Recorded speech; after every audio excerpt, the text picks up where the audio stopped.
attitude is half the battle. If you have a positive mindset and you believe that even though there are restrictions in your life, that you're not going to let it stop you. Like it's not a barrier, it's not a limitation. No, that is half the battle. Every act I do, a selfless one or a selfish one, is always trying to talk to myself lying in that hospital bed with a broken neck. It's always thinking of that 25-year-old me, 24-year-old me, thinking my life was over. I've been able to have a great outreach in the world, and I wouldn't have that mindset if I didn't have the support of Irwin Mitchell. Hey everyone, I'm Jake Brown and welcome to Imagine What's Possible. Today's guest story really shows what true resilience looks like. David Holmes is a former stuntman whose life was turned upside down after an onset accident. Since then, he's faced challenges head on. He's rebuilt his independence. He's been an advocate for accessibility and spinal injury awareness. I'm really excited to sit down and speak to him today. David, it's amazing to have you here. How are you feeling about sharing your story? Great to be here, Jake. Thanks for having me. I suppose sharing my story, if it gives education, hope, insight, then it's a good thing. So whoever's watching it at home, I hope that from our conversation they take something positive. So let's go right back to the beginning. What was life like before the injury? I had a pretty cool life. Yeah, I'm not going to lie. I grew up as a British gymnast. Oh, wow. And then at the age of 14, I had the very fortunate opportunity to do stunts for a young kid on a film in 1997. The film was called Lost in Space. And I spent a summer at a film studio interacting with the biggest, movie star of the time, Matt LeBlanc and Gary Oldman. And I was sewn into a rubber spacesuit and told, can you dive out that way of the explosion or jump off that building or, swing from that rafters. And as a gymnast, of course, I was more than happy to do so. And then a few years later, I had a phone call that changed my life and my trajectory forever, which was I got called in to be the first ever broomstick test on the Harry Potter movies. And then I went on to double not just the young cast at the beginning, the first two films, but then Daniel Radcliffe all the way through the Harry Potter films up until 2009, where we was doing stunt rehearsals. I was rehearsing Harry versus Nagini, and we was doing a wire stunt, and we was trying to increase the velocity and how the stunt would look for the audience, trying to grow on what we'd already done before in the Potter series. Unfortunately, something went terribly wrong, and I collided with a wall at an unbelievable pace. My chest folded into my nose and my spinal cord separated. So through no fault of my own, I was paralysed from the chest down. So I'm a C5, C6 quadriplegic, meaning at the cerebral spinal cord here, I'm paralysed and my neurological function is there. So I've got some shoulder shrug, and this arm I've got bicep and a bit of tricep. I've lost some of my neurology as I've got older, unfortunately, due to complications. But yeah, that day, 2009, January 28th, is like, I used to dread it, but now I see it as a second birthday, because I've been able to have a different outreach in my life post-spinal cord injury. I used to tell stories with my body through my physicality, with stunt work, and now I tell my story and people are able to connect to it and understand what it's like to live with a spinal cord injury or what it's like to try and rebuild a life after sustaining a spinal cord injury. What is your first thought, in the aftermath of the accident? What's going through your brain? Don't tell me mum. Yeah, first and foremost, protect the ones that I love the most from how scary it was, because you just don't know straight away. And were you aware straight away what had happened? Instantly. I'd broken enough bones as a stunt performer to know what a broken bone felt like, and my whole body felt like that below my neck. So yeah, I knew straight away that it was a serious injury. I told my fellow friends and stunt performers that I was with and my boss to not ring my mum just yet, not worry her. And then it was slipping in and out of consciousness. One thing I was very smart to do was I was recording the stunt rehearsal on my camera, and I had the sharpness to say to my best friend to protect that camera with your life, because that's got the evidence that might be needed in a legal case. After saying that, I actually passed out. So even at my most high pressure moment, I still thinking, was switched on. Yeah, switched on enough to protect my loved ones and then to try and look after myself. Thankfully, we live in a country with the NHS, so I was afforded the best healthcare at the time. Sent to Stanmore Royal National Orthopaedic Hospital, and then begins the process of a grueling 6 months rehabilitation, where you just learn to live in your body again. You learn to sit upright, hold the weight of your neck, your neurology adjusts. And then a few months into it, you start to think of a new life that you're going to live. And the new life post-injury, which is going to require all sorts of things such as wheelchairs, adaptive homes, adaptive vehicles, all of that, the stuff that you just wouldn't consider. And then you have to work out like how you're going to protect yourself and live. So thankfully I've got a brother that closely interacts with the legal industry, and he done some research and found Irwin Mitchell, reached out to one of the solicitors, and they agreed to take on my case, and then we had an initial meeting. When you're going through the legal process, Irwin Mitchell was great at holding my hands and understanding that everything in this process is going to have an emotional weight to it.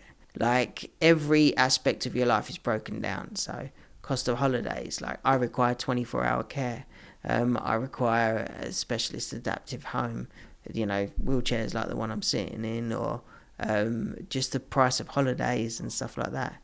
And Irwin Mitchell were able to guide me through a personal injury case and a personal injury claim against an insurance company run by the production company. They were the insurance company, and they helped me get an insurance claim that has assisted me in my life, and it really has assisted me. And now I actually speak to a couple of other newly injured people in a support position, and I guide them through what they're going to learn and the hard lessons and what I can help them with, whether that is some of the legal advice of what it's like to go through a claim from a perspective of someone that's actually the claim's about, or whether that is life advice. And I wouldn't be that way inclined if I didn't know that my life was set. And through the help of Irwin Mitchell, my life is set. I've been able to travel the world. I've been able to find love in a relationship with another client that's Irwin Mitchell's actually. I know, yeah. So it's also a dating agency as well. I know, dating agency, yeah. So my partner, she's in Sheffield, and we met through Irwin Mitchell. And she, like myself, is a high-level quadriplegic. And because we were both taken care of by the same legal firm, then we are both in a position that we as disabled adults can love each other and support each other. So how long have you been with your partner now then? It will be 3 years this November. 3 years. I actually met her 3 days ago. 3 days ago, it was the 3 years since I met her. And she'd never stayed at someone else's house before. And in 2012, I built my own home. And it's got, adaptive beds and enough space for a support network and all the equipment. And at the time, she was building her own house. And I wanted her to come and see all of the assisted technology that I've got to show how it can add for independence. Yeah. Like, my whole house is voice control. And it was way before it was all off the shelf. All my doors are electric. I've got an elevator to take a car up and down from my garage. I've got a glass elevator through the house. I've got a therapy pole. I went to town on it, because I had the financial means to do so. Yeah. But because of that, we now can live together in that space, where she's got her own room, I've got my own room. Sometimes we sleep next to each other. We've got our own bathrooms, and it really works for us. I wanted to show her what can be done, just because she was making her own house, and I wanted to encourage her to have that technology. Do you feel like Irwin Mitchell's helped you give you that independence and freedom to kind of live a life that, maybe at the first thought you maybe didn't think that was possible, but like you say, you've been going on holiday, going to cinema, doing things that are classed as normal, and you and your partner supporting each other and living a happy life together. I've done amazing things post-accident. I've travelled the world. I've broken speed records with my friend Billy Munger, who's a double amputee. We done 183 mile an hour last year or the year before in a McLaren. I've produced and created my own documentary, which was nominated for a BAFTA and 3 Emmys. It's not bad. I've written my autobiography, which is a bestseller. I'm writing a kids book. I've done disabled travel guidance. I've been a New York Times essay writer. Any more?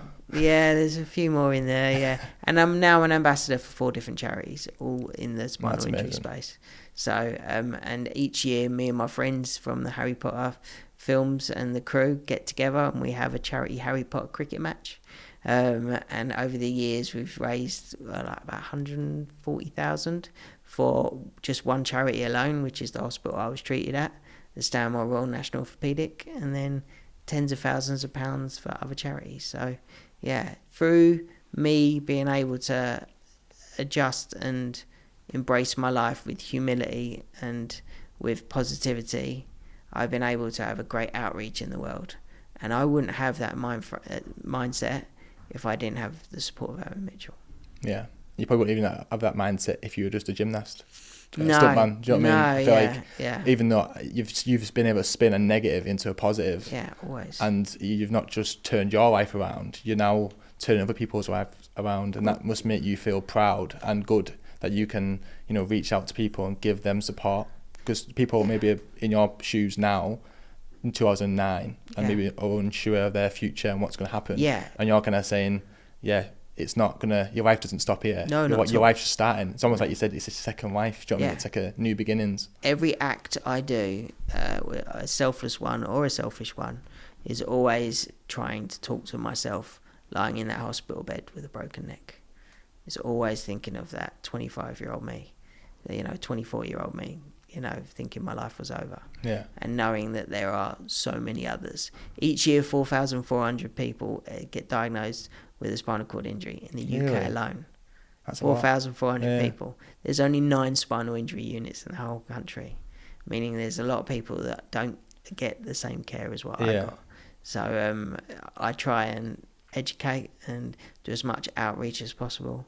And I'm always thinking of 25-year-old me in hospital, thinking that everything that I defined myself with is now gone.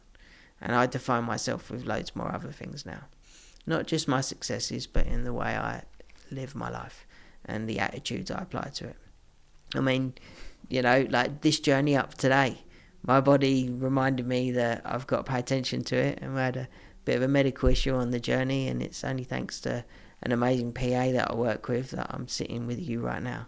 And I wouldn't be able to work with that PA if I didn't have enough finances to pay for my cost of care. So, gratitude is the best attitude, and I try and practice that in all things. Now, I think I mentioned to you before we start this conversation, I'm actually going through a loss of neurology. So this side is I'm losing muscular atrophy more and more. So I did have 2 arms that could push, but without hand function. So it was in a manual wheelchair up until 2019. And then I lost the arm, and I don't know where my journey's going to end, whether I retain breathing, speech and swallow or not. But what that does do is it forces me to be present. Yeah. And when you don't have to worry about the day-to-day worries that I'm fortunate enough to not have to deal with, such as paying for cost of care or to heat my home or to buy an expensive piece of mobility equipment, then you are able to have enough mind space and free space in yourself to be able to navigate other difficult things. Now, there's no denying my journey's not difficult. Yeah. But I still consider myself a very fortunate person. Someone asked me recently, what would you say you're most proud of? And I said that I broke my neck and I didn't change who I was. You talk about having conversations with fellow men and women, maybe in the same position as you. If you had to give advice to someone that's maybe just going through what you were going through in 2009, what advice would you give them? Start off by forgiving yourself. Forgive yourself for finding it hard. It's hard. It's hard when something's taken away. Forgive yourself for finding it hard to live in your body when it's not working as you had it before. Forgive yourself for taking it out on loved ones, because we always take it out on the ones we love the most. And then buckle up and just be willing to, understand that life is a journey. The destination, you think, oh, I'll get me money and it'll all be fine. Well, you get your money and you still got your injury. Yeah. So, it's not fine. You know what I mean? It's not like that fixes all things. It just frees up a certain aspect of your life. So buckle up, listen to the specialists, embrace loved ones, always have someone that is within your support network in the law firm that you can have a human connection with, and the same in hospital. Make that human connection with your caregivers. Make sure they hold your hand, ask them about themselves, make sure you feel like they're invested in your well-being and you're not just a case, because it makes you see the whole process a bit easier. And thankfully they're very personal, very well-trained and very decent human beings that work at the firm, and I was able to interact with them all, and I'm still talk to them all now. The solicitors that worked on my case, even the specialist doctors I speak to. So buckle up, forgive yourself, strap in for the journey, and realise that it is the journey. The destination is never going to be a one problem fix all. You get to the end of your legal case, you're like, it's like, no, you still got to live post your legal case. You know what I mean? And have someone in you, trust the team, trust yourself, trust your instincts, and you'll get there. Do you feel like so support around you is massive? Not just in terms of your family and your friends, but then also the legal team as well. Having people that are around you to support you, huge. That not just are there for you whenever you need them, but also understand and know exactly what you need and why it matters. Absolutely, huge. We are only as good as the ones that are around us. The ones that lift us up. And if you're not giving back in society, then you're just taking. So create and share and look after others. And thankfully, my journey, I've got a lot of people that hold me up. We're all a product of the ones that loved us to being. And I was very fortunate. I had a lot of people that loved me to being the person that I am, and still do. So that was parents, brothers, gymnastic coaches, stunt performers that I worked with, and bosses and people in the film industry, and my friend group. I have a lot of love in my life, and I'm very fortunate. So I consider myself lucky because of that. Not unlucky because I broke my neck. Honestly, your outlook on life is inspiring. I'm not just saying that because you sat here, but in terms of the amount of times, even myself, I'll sit at home and I'll complain about things in my life. And it's almost like, I wish I could do this, I wish I could do that. And your kind of that attitude is I think I said it before, but attitude is half the battle. If you have a positive mindset and you believe that even though there are restrictions in your life, that you're not going to let it stop you. It's not a barrier, it's not a limitation. No, that is half the battle, because some people give up before they've even tried. Disability is creativity, because living in society and with a disability, you have to be creative. You have to find ways around working things out. You have to find your own journey. There is no playbook for a specific spinal cord injury, and there's no playbook for life for any of us, but we just have got to find and make our own way. I learned the lesson of loss at 24 years old, the hardest of all ways, and it makes me able to navigate all the other losses a little bit easier, because I know I've been through a really big one. David, thank you so much for talking to me today. You've been a true inspiration. You really not just inspired me, but I'm sure everyone watching, not just how to overcome obstacles, but then dealing with the support and how you've adapted your own home and not let life get in the way and kind of living your life to the full. Jake, thanks so much. Great conversation. I think we touched on a few subjects, especially navigating the legal industry. But it's been a good chat. I really appreciate you having me today. Thank you very much. For anyone watching, if you've gone through a spinal injury yourself, or you're unsure of your next steps, just want to say support is out there, and Irwin Mitchell can help you like they've helped David. So please reach out and don't be afraid to kind of ask for support, really. Yeah, and if Irwin Mitchell is not available to you as an individual because you might have sustained your spinal injury without a workplace accident or any sort of insurance policy in place, then please be aware there are charities out there, such as the Backup Trust, the Spinal Injuries Association, that Aspire, that really do have a great outreach to the community. And realise you're not alone. 4,400 people a year get spinal cord injury. So some of those, they're workplace accidents and they're fortunate enough to have Irwin Mitchell. But others are not so lucky. But you are lucky because you're in a unique community and you will find great friends and a really rewarding life.